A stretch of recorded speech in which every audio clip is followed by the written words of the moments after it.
Hello everyone, welcome to daily current affairs. चलो शुरू करते हैं आज का करंट अफेयर।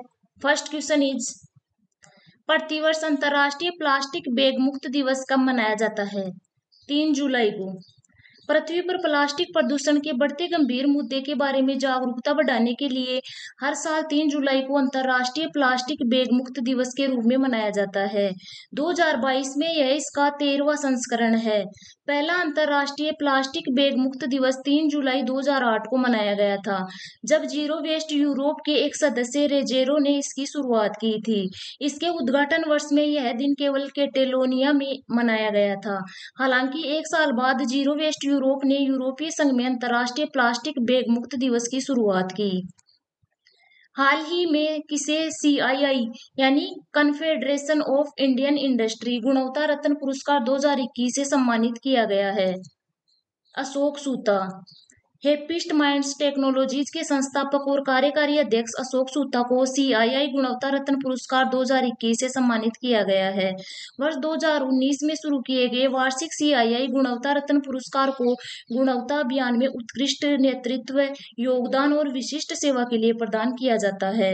CII पुरस्कार समिति ने श्री सूता को गुणवत्ता पहल के माध्यम से भारतीय उद्योग की प्रतिस्पर्धात्मकता के निर्माण में उनके महत्वपूर्ण योगदान के लिए यह पुरस्कार प्रदान किया गया है। जुलाई 2022 में कौन इजराइल के 14वें प्रधानमंत्री बने हैं? येर लेपिड। इजराइल के 14वें प्रधानमंत्री के रूप में येर लेपिड को चुना गया है। इनका प्रधानमंत्री के रूप में कार्यकाल मात्र 5 महीने का होगा, क्योंकि उन्हें 1 नवंबर को होने वाले चुनाव तक के लिए कार्यवाहक प्रधानमंत्री के रूप में चुना गया है। इजराइल में पिछले 3 साल में 5वीं बार प्रधानमंत्री का चुनाव होगा। येर लेपिड ने निवर्तमान प्रधानमंत्री नफ्ताली बेनेट की जगह ली है। इजराइल के राष्ट्रपति इसाक हरजोग है। इजराइल की राजधानी जेरूसलम है। हाल ही में कहां पर 5वें वैश्विक फिल्म पर्यटन सम्मेलन का उद्घाटन किया है? मुंबई में। इसका शुभारंभ केंद्रीय अल्पसंख्यक मामलों के मंत्री मुख्तार अब्बास नकवी ने किया। यह इसका 5वां संस्करण है। इसका उद्देश्य फिल्मों को टूरिज्म के रूप में प्रमोट करना है। 2022 की थीम सिनेमेटिक टूरिज्म है। हाल ही में नाइट फ्रैंक द्वारा जारी एशिया प्रशांत स्थिरता सूचकांक 2021 में कौन सा देश शीर्ष स्थान पर रहा है? सिंगापुर। हाल ही में नाइट फ्रैंक ने एशिया प्रशांत स्थिरता सूचकांक 2021 जारी की है, और इस सूचकांक में विश्व के 5 शहर सिंगापुर, सिडनी, वेलिंगटन, पर्थ और मेलबर्न शीर्ष स्थान पर रहे हैं। इस सूचकांक में 4 भारतीय शहरों बेंगलुरु, हैदराबाद, दिल्ली और मुंबई को शीर्ष 20 स्थायी शहरों में स्थान दिया गया है। भारतीय शहरों में बेंगलुरु पहले स्थान पर है, जबकि एशिया प्रशांत क्षेत्र में इसे 14वां स्थान दिया गया है। बेंगलुरु एकमात्र भारतीय शहर है जिसने गोल्ड मानक श्रेणी हासिल की है।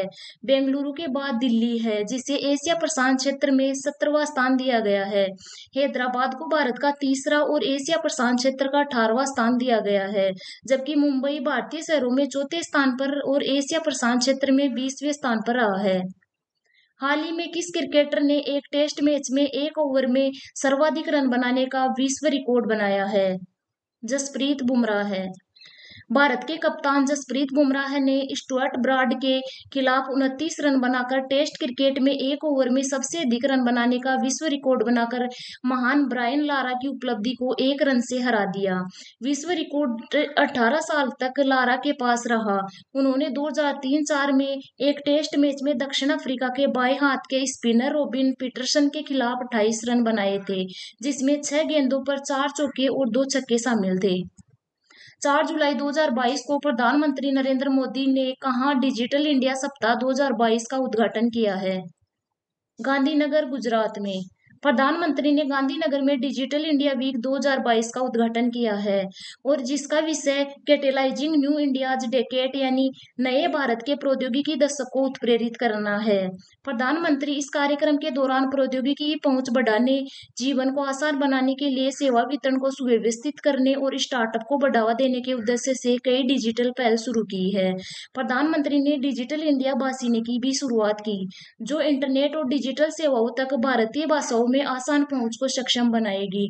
डिजिटल इंडिया सप्ताह 2022 के तहत 4 जुलाई से 6 जुलाई तक कार्यक्रम आयोजित किए जाएंगे।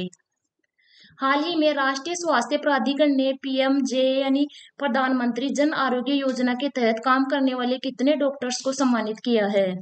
1000 डॉक्टर्स को।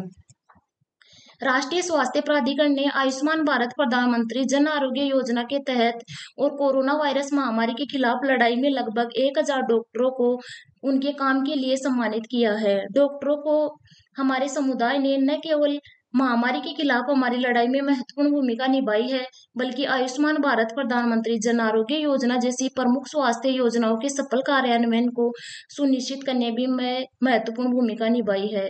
इस योजना के तहत काम करने वाले डॉक्टरों को प्रेरित करने के लिए इस सम्मान की घोषणा की गई। हाल ही में किसे फाइनेंशियल एक्शन टास्क फोर्स यानी FATF के नए प्रमुख नियुक्त किया गया है? टी राजा कुमार। सिंगापुर के टी राजा कुमार को मनी लॉन्ड्रिंग रोधी निगरानी संस्था फाइनेंशियल एक्शन टास्क फोर्स का अध्यक्ष नियुक्त किया गया है। कुमार ने मार्क्स प्लेयर का स्थान लिया है, जो अब तक इस पद पर थे। कुमार अगले 2 वर्षों के लिए अपनी सेवा का निर्वहन करेंगे। कुमार काफी लंबे समय से वैश्विक आतंकवाद के वित्तपोषण के खिलाफ काम कर रहे हैं। FATF का मुख्यालय पेरिस, फ्रांस में स्थित है। FATF का उद्देश्य मनी लॉन्ड्रिंग और आतंकवाद के वित्तपोषण का सामना करना है। FATF की स्थापना 1989 में की गई थी। हाल ही में किसके द्वारा सुरक्षा मंथन 2022 आयोजित किया गया है? भारतीय सेना। भारतीय सेना के डेजर्ट कोर ने जोधपुर में सीमा और तटीय सुरक्षा के पहलुओं पर सुरक्षा मंथन 2022 आयोजित किया है। इस दौरान अंतर्राष्ट्रीय सीमा और तटीय क्षेत्रों में समग्र सुरक्षा बढ़ाने के लिए इंटरऑपरेटिबिलिटी, परिचालन संबंधी सामंजस्य और लॉजिस्टिक्स से जुड़े पहलुओं पर विचार किया गया। आज की क्लास में इतना ही। मिलते हैं नेक्स्ट क्लास में।